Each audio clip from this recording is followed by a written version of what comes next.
Bien-aimés dans le Seigneur, voici le message que je voulais partager avec vous ce jour. Le titre étant « Malgré les multiples persécutions, Jésus-Christ, notre Seigneur, a accompli sa mission sur la terre. » De nos jours, plusieurs enfants de Dieu vivent dans des pays, dans un monde très problématique et font l'objet de toutes sortes de persécutions. Nombreux sont ceux qui s'interrogent sur ce que pense Dieu à ce sujet. La brutalité, les agissements des autorités dans le monde sèment le doute chez plusieurs de nos frères et sœurs dans le Seigneur. Bien-aimés dans le Seigneur, en ces temps de la fin, Satan tend un piège aux enfants de Dieu afin que ces derniers se détournent du plan de leur Père. Il le fait et il l'a toujours fait pour que les fils et les filles de Dieu manquent le but. Jésus-Christ l'avait très bien compris tout au long de son séjour sur la terre. Car la Bible déclare dans 2 Corinthiens, chapitre 5, verset 21, que le Seigneur n'a point connu le péché. En d'autres termes, Jésus n'a pas manqué le but. Rappelons-nous toutefois de ces paroles de Jésus en lisant d'abord Jean chapitre 15, verset 20 au verset 22. Nous lisons ceci. Souvenez-vous de la parole que je vous ai dite. Le serviteur n'est pas plus grand que son maître. S'ils m'ont persécuté, ils vous persécuteront aussi. S'ils ont gardé ma parole, ils garderont aussi la vôtre. Mais ils vous feront toutes ces choses à cause de mon nom, parce qu'ils ne connaissent pas celui qui m'a envoyé.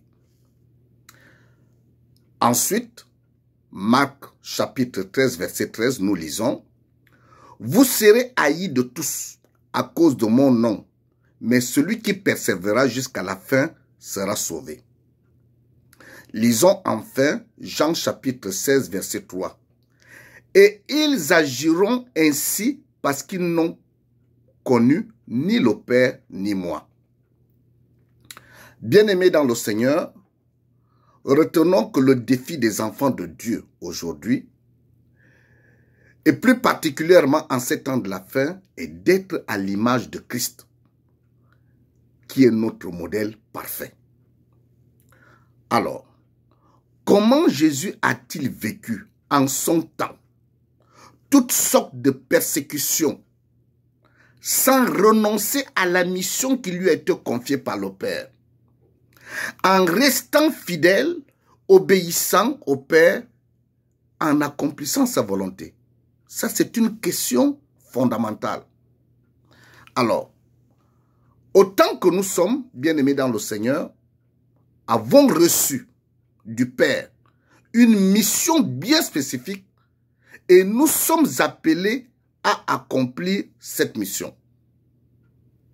C'est pourquoi nous ne devons pas oublier que le travail du diable est de nous amener à ne pas le faire. En d'autres termes, à manquer le but. Écoutons ce que notre modèle parfait, Jésus-Christ, dit au Père dans Jean chapitre 17, verset 4. Lisons.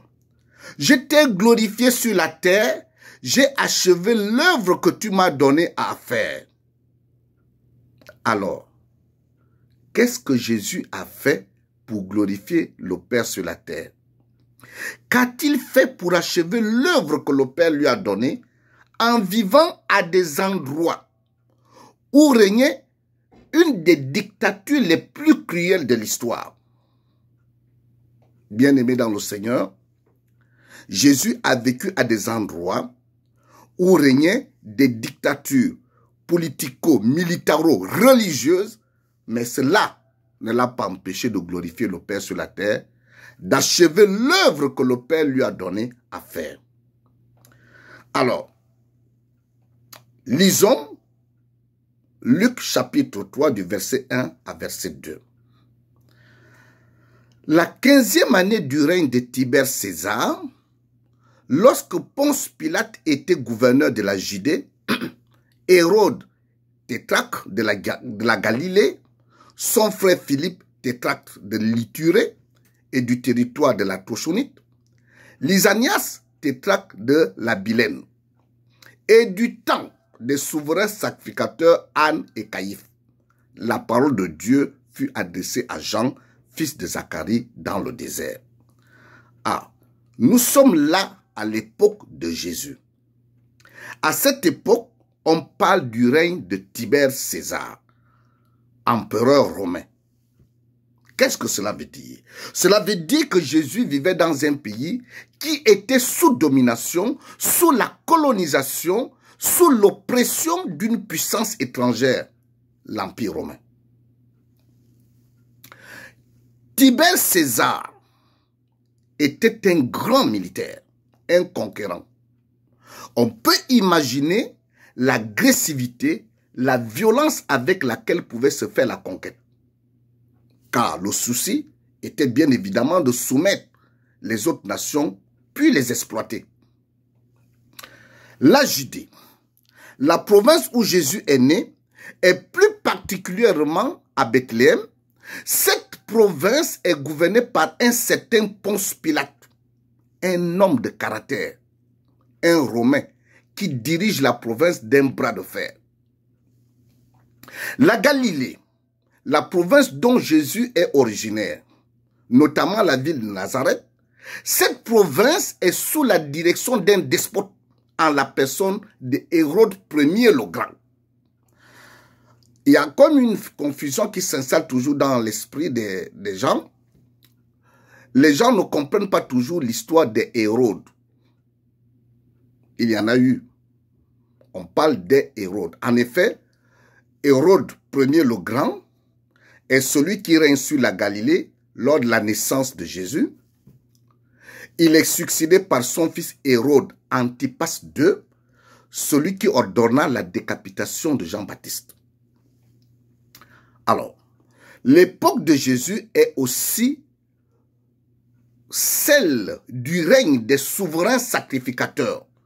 Comme nous le précise bien le passage, il s'agit des personnages bien connus, Anne et Caïphe, des personnages qui n'ont jamais été tendres. Ces personnages n'ont jamais été tendres avec Jésus et qui d'ailleurs le considéraient comme un homme à battre. Ils considéraient Jésus comme un homme à battre. En conclusion, Jésus a vécu une époque au cours de laquelle il y a des autorités politiques, militaires et religieuses qui en voulaient à sa vie. Comment a-t-il vécu dans un contexte politico-militaro-religieux très hostile, sans renoncer à sa mission? Pourtant, il avait des moyens à sa portée pour s'en débarrasser. Lisons par exemple ce passage de Luc 9, du verset 52 au verset 56 pour le comprendre. Nous lisons. Il envoya devant lui des messagers qui se mirent en route et entrèrent dans un bourg des Samaritains pour lui préparer un logement. Mais on ne le reçut pas, parce qu'il se dirigeait sur Jérusalem. Les disciples Jacques et Jean, voyant cela, dirent, « Seigneur, veux-tu que nous commandions que le feu descende du ciel et les consume ?» Jésus se tourna vers eux et les réprimanda, disant, « Vous ne savez pas de quel esprit vous êtes animés. Car, écoutons bien ceci, mes bien-aimés dans le Seigneur, car le Fils de l'homme est venu, non pour perdre les âmes des hommes, mais pour les sauver. » Et ils allèrent dans un autre bourg. Jésus avait des moyens à sa portée pour mater, réprimer toutes sortes d'oppositions. Lorsque les disciples Jacques et Jean lui demandent de faire descendre du feu du ciel, Jésus ne l'a pas fait. Est-ce que cela veut dire qu'il n'était pas capable? Mais il ne l'a pas fait. Car, dit-il, le Fils de l'homme est venu non pour perdre les âmes des hommes, mais pour les sauver. Alors, parcourons les Écritures pour voir quelle situation Jésus a vécu et quelle situation, à la limite, je dirais, des situations favorables pour lui, pour Jésus, bien évidemment, de pécher, de manquer le but. Je vais bien le signifier, je vais bien le dire. Dans les Écritures, nous lisons des passages qui nous présentent des situations que Jésus-Christ a vécues et qui étaient favorables pour lui, des situations qui étaient favorables pour lui de pécher, de manquer le but. En d'autres termes, de ne pas glorifier le Père sur la terre et de ne pas achever l'œuvre que le Père lui a donné à faire. Alors, dans un premier temps, une de ces situations, Jésus échappe à un premier assassinat. Et nous le lisons dans Matthieu, chapitre 2, du verset 13 au verset 16. Je vais lire. Lorsqu'ils furent partis, voici un ange du Seigneur apparut en songe à Joseph et dit, « Lève-toi, prends le petit enfant et sa mère, fuis en Égypte et reste-y jusqu'à ce que je te parle, car Hérode cherchera le petit enfant pour le faire périr. » Joseph se leva, prit de nuit le petit enfant et sa mère et se retira en Égypte. Il y resta jusqu'à la mort d'Hérode, afin que s'accomplisse ce que le Seigneur avait annoncé par le prophète, « J'ai appelé mon fils hors d'Égypte. » Alors Hérode, voyant qu'il avait été joué par les mages, se mit dans une grande colère et il envoyait tuer tous les enfants de 2 ans et au-dessous qui étaient à Bethléem et dans tout son territoire, selon la date dont il s'était soigneusement enquis auprès des mages. Or, nous voyons qu'ici, Hérode Ier le Grand, un Romain, pousse Jésus, natif du pays, à s'expatrier contre son gré. Il massacre toute une génération d'enfants dans le souci d'en finir avec un seul, Jésus. Il est vrai qu'à cette époque, Jésus était bébé. Pensons-nous qu'il n'avait pas pris connaissance de ces faits et pour ainsi en être affecté? Pensez qu'on ne lui avait pas raconté cette histoire? Alors, ne pouvait-il pas chercher à se venger contre des personnes qui ont eu à cœur de l'assassiner et qui ont massacré ses compatriotes dans le but de l'éliminer? Bien-aimés dans le Seigneur. Deuxième fait, il y en a plusieurs dans la Bible, mais on en cite quelques-uns. Jésus fait l'objet de toutes sortes de menaces de la part des autorités religieuses de son époque, puis il est trahi par un de ses collaborateurs les plus proches. Alors, il faut bien le comprendre, les autorités politiques colonisatrices de son pays ne sont pas les seules à causer des problèmes à Jésus. Les autorités religieuses, qui sont ses propres compatriotes, qui sont les compatriotes de Jésus, constituent une menace sérieuse pour le Seigneur. Lisons par exemple Matthieu 26, du verset 47 au verset 56. Comme il parlait encore, voici Judas, l'un des 12, arriva, et avec lui une foule nombreuse armée d'épées et de bâtons, envoyés par les principaux sacrificateurs et par les anciens du peuple. Celui qui le livrait leur avait donné ce signe, celui que je baiserai, c'est lui, saisissez-le. Aussitôt, s'approchant de Jésus, il dit, salut Rabbi, et il le baisa. Jésus lui dit, mon ami, ce que tu es venu faire, fais-le. Alors ces gens s'avancèrent, mirent la main sur Jésus et le saisirent. Et voici, un de ceux qui étaient avec Jésus étendit la main et tira son épée. Il frappa le serviteur du souverain sacrificateur et lui emporta l'oreille. Alors Jésus lui dit, remets ton épée à sa place, car tous ceux qui prendront l'épée périront par l'épée. Écoutez ce que dit Jésus, penses-tu que je ne puisse pas invoquer mon Père qui me donnerait à l'instant plus de 12 légions d'anges? Comment donc s'accompliraient les Écritures d'après lesquelles il doit en être ainsi? En ce moment, Jésus dit à la foule, vous êtes venus comme après un brigand, avec des épées et des bâtons, pour vous emparer de moi. J'étais tous les jours assis parmi vous, enseignant dans le temple, et vous ne m'avez pas saisi. Mais tout cela est arrivé afin que les écrits des prophètes fussent accomplis. Alors, tous les disciples l'abandonnaient et prirent la fuite. Ce passage, mes bien-aimés dans le Seigneur, est plein d'enseignements.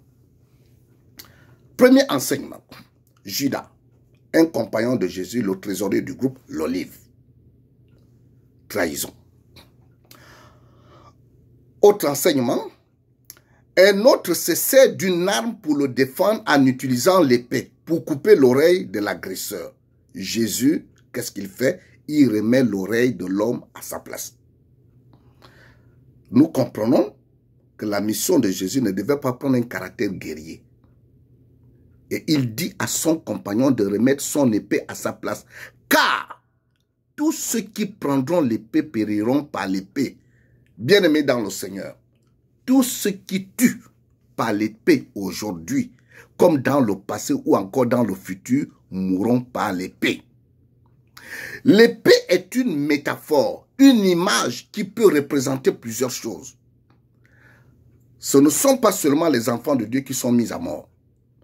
Tous ceux qui tuent les autres n'échapperont pas à la mort.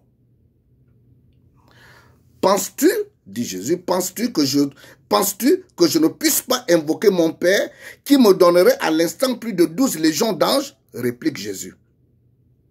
Cela veut dire que Jésus n'a pas voulu se démarquer de son but en posant des actes contraires à l'atteinte du dit but.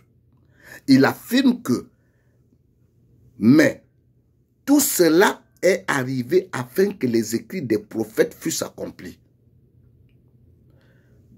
Autre enseignement, tous les disciples l'abandonnaient et prirent la fuite. Tous ceux qui étaient avec lui l'ont abandonné et ils ont pris la fuite.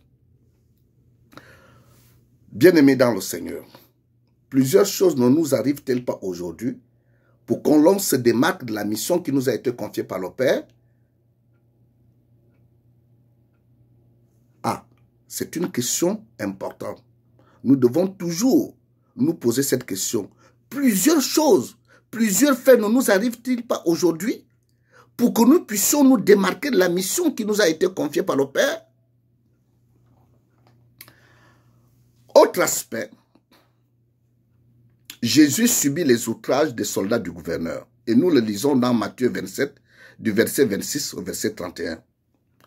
Les soldats du gouverneur conduisirent Jésus dans le prétoire et ils assemblaient autour de lui toute la cohorte. Ils lui ôtèrent ses vêtements et le couvrirent d'un manteau écarlate. Ils tressèrent une couronne d'épines qu'ils posèrent sur sa tête et ils lui mirent un roseau dans la main droite.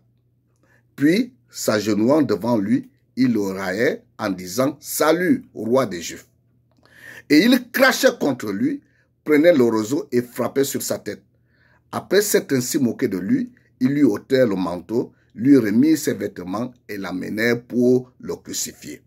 Là encore, un passage plein d'enseignements. On assemble toute une cohorte pour un homme inoffensif. Pour un homme inoffensif. Ils ôtent les vêtements, posent sur la tête de Jésus, qui est leur créateur, une couronne d'épines. Ils sont courageux. Ils crachent contre lui. Ils le frappent sur sa tête. Ils l'amenèrent pour le crucifier. Ce qui est impressionnant, comment réagit-il face à tout cela? Lisons Luc, chapitre 23, du verset 33 au verset 34. Lorsqu'ils furent arrivés au lieu appelé Crâne, ils le crucifièrent là, ainsi que les deux malfaiteurs, l'un à droite, l'autre à gauche. Écoutons ce que dit Jésus. Père, pardonne-leur, car ils ne savent pas ce qu'ils font. » Ils se partageaient ses vêtements en tirant au sort. Oui, il a dit, Père, pardonne-leur, car ils ne savent pas ce qu'ils font. Toutefois, bien-aimés dans le Seigneur, toute personne est responsable devant Dieu des actes qu'elle pose. Et cette personne devrait s'expliquer un jour devant le roi, devant le Créateur. Lisons-le dans Apocalypse chapitre 20, 11 à 13, pour le comprendre davantage. « Puis je vis un grand trône blanc, et celui qui était assis dessus. La terre et le ciel s'enfuirent devant sa face, et il ne fut plus trouvé de place pour eux. Et je vis les morts, les grands et les petits, qui se tenaient devant le trône. Des livres furent ouverts, et un autre livre fut ouvert, celui qui est le livre de vie. Et les morts furent jugés selon leurs œuvres, d'après ce qui était écrit dans ces livres. La mer rendit les morts qui étaient en elle, la mort et le séjour des morts rendit les morts qui étaient en eux. Et chacun, on dit bien, et chacun fut jugé selon ses œuvres. Et chacun fut jugé selon ses œuvres, selon ses actes. Bien avant que cela n'arrive, bien-aimés dans le Seigneur, bien avant ce jugement, les faits peuvent être très difficiles pour certains. Regardons quelques exemples dans la parole de Dieu. Actes chapitre 12, du verset 20 au verset 23. Hérode avait des dispositions hostiles à l'égard des Tyriens et des Sidoniens. Mais il vint le trouver d'un commun accord. Et après avoir gagné Blaste, son chambellan, ils sollicitaient la paix parce que leur pays tirait sa substance de celui du roi. À un jour fixé, Hérode, revêtu de ses habits royaux et assis sur son trône, les harangua publiquement. Le peuple s'écria, voix d'un Dieu et non d'un homme. Au même instant, un ange du Seigneur le frappa parce qu'il n'avait pas donné gloire à Dieu et il expira rongé de vers. Nous voyons là que la fin d'Hérode est horrible. Certains écrits nous font savoir que Ponce Pilate a été renvoyé à Rome pour une raison inconnue. Alors, pourquoi il a été renvoyé à Rome? Pour aller s'expliquer devant l'empereur. Nous comprenons que Ponce Pilate n'est pas bien rentré au pays. Et on ne sait pas exactement comment il a terminé. Alors, bien-aimés, à cause de leur foi, plusieurs serviteurs de Dieu ont payé de leur vie. Jean-Baptiste a été décapité. Jacques, le frère de Jean, apôtre de Jésus, a péri par l'épée. Jean a été envoyé en exil dans l'île de Patmos. Étienne a été lapidé. Pierre et Paul n'ont pas certainement eu une fin de vie paisible. Mais que dit la parole de Dieu face à de telles épreuves qui peuvent s'aimer le doute dans nos cœurs? Lisons Éphésiens chapitre 6, du verset 12 au verset 13. Nous lisons. « Revêtez-vous de toutes les âmes de Dieu, afin de pouvoir tenir ferme contre les ruses du diable.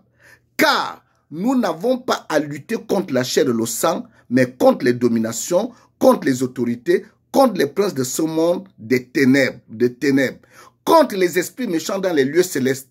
C'est pourquoi prenez tous les âmes de Dieu, afin de pouvoir résister dans le mauvais jour et tenir ferme après avoir tout surmonté. » Ah, le Seigneur dit bien, nous n'avons pas à lutter contre la chair et le sang.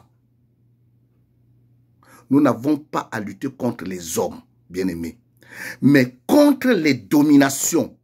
Écoutez bien, contre les dominations, contre les autorités, contre les princes de ce monde des ténèbres, contre les esprits méchants dans les lieux célestes. C'est vraiment clair. Il ne faut pas qu'on se trompe de cible. Romains 12, du verset 17 à 21. Ne rendez à personne le mal pour le mal. Recherchez ce qui est bien devant tous les hommes. S'il est possible, autant que cela dépend de vous, soyez en paix avec tous les hommes. Ne vous vengez point vous-même, bien-aimés, Mais laissez agir la colère, car il est écrit, à moi la vengeance, à moi la rétribution, dit le Seigneur. Mais si ton ennemi a faim, donne-lui à manger. S'il a soif, donne-lui à boire. Car en agissant ainsi, ce sont des charbons ardents que tu amasseras sur sa tête. Ne te laisse pas vaincre par le mal, mais surmonte le mal par le bien.